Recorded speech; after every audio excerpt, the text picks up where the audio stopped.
Thank you, Mr. Chairman.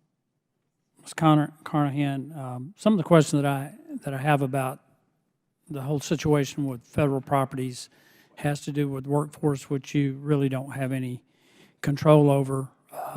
The low productivity that we're now seeing in the federal workforce because of the failure of so many employees to actually report to the office.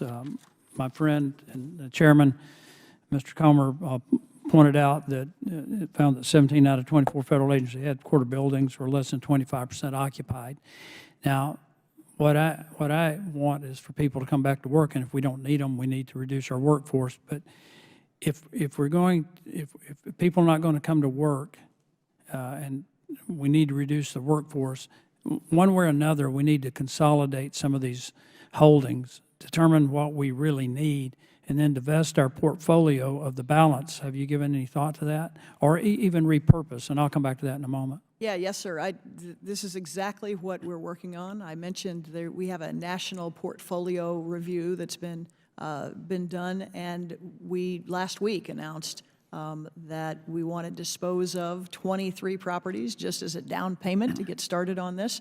They're scattered around the country. It's a reduction of 3.5 million square feet of space, which is a lot. I want to ask you. Cost avoidance of over $1 billion.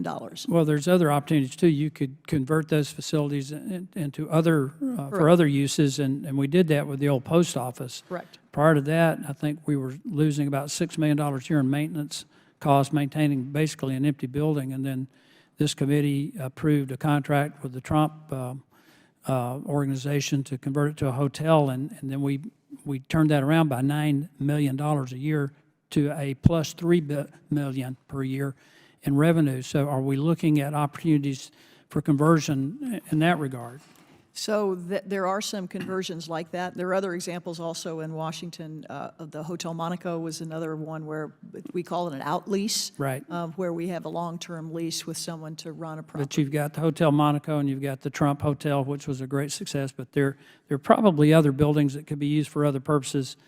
But I do want to address something. This is a little personal. I hate to do it, but this whole issue of telework really concerns me because it impacts productivity so much, and you've got to have a collaborative effort that you just don't get with telework. And from March of 22 to March 23, you were working out of Missouri, I think Missouri, 121 days. That's 46.5% of the work days in a calendar year. You traveled 34 days. I think that's fine, but there were another 64 days that you did not appear in person in your office. So that's 71% of the calendar work days. Do you not need to be in your office? So thanks for that question. Look, GSA has leaned into telework for 20 years through multiple administrations. I understand that, but not like now, not like now. And the result that we've seen over this period, in the last 10 years, we've been able to shrink our footprint, our real estate, by 43%. But that's not the question. Saved $300 million. I understand, and this is why I set this up and said I'm really going to ask you about something that's out of your purview.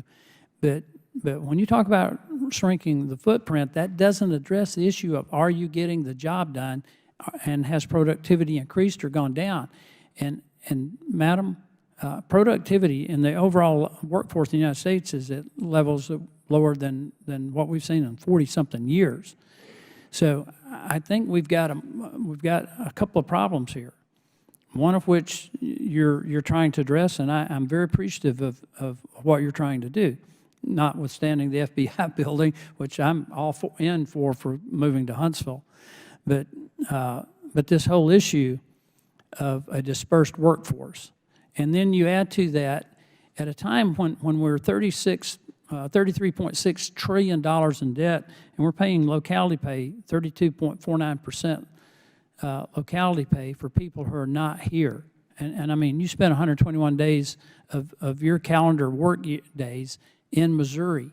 So we've got to, it's just so frustrating to me for us to do some things that are pretty good, like divesting our portfolio of properties, but then see our productivity go down and continue to spend money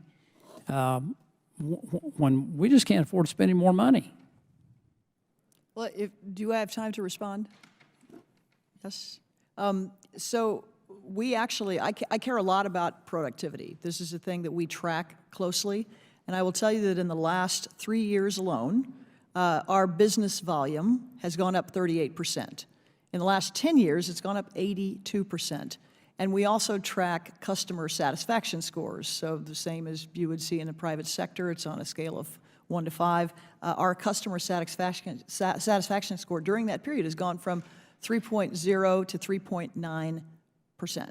So I pay a lot of attention to these things. I want to make sure that we're giving good value to the American people and we're delivering on our mission. That's what I commit to you, sir, and to the American people. Mr. Chairman, I began this by acknowledging that she doesn't have control over the workforce issues, but you know, I grew up on a farm and we kind of understood when the bees leave the hive, they're not making honey.